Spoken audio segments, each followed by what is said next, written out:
Cześć kochani, witam Was gorąco na moim kanale i zapraszam dzisiaj na deser alla Berliso, czyli przepyszny smakołyk z gotowanego ryżu z dodatkiem borówek amerykańskich, który wyśmienicie smakuje podany na zimno. Zapraszam do oglądania filmu. Składniki.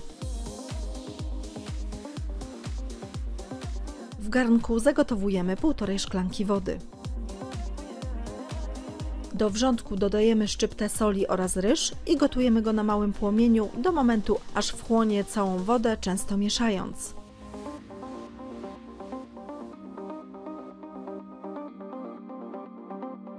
Następnie do ryżu wlewamy mleko i gotujemy go do miękkości. Cały czas mieszamy.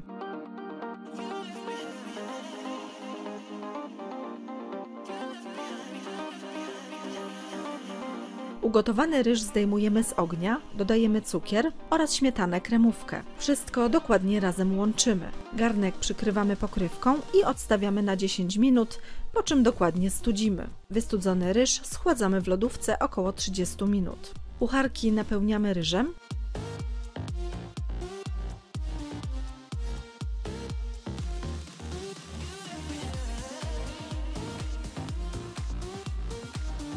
Na wierzchu układamy owoce, a następnie całość posypujemy startą czekoladą.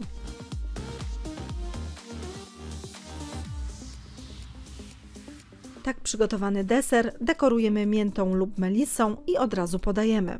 Po więcej pysznych przepisów zapraszam na mój kanał Smakowite Dania oraz na stronę smakowitedania.com.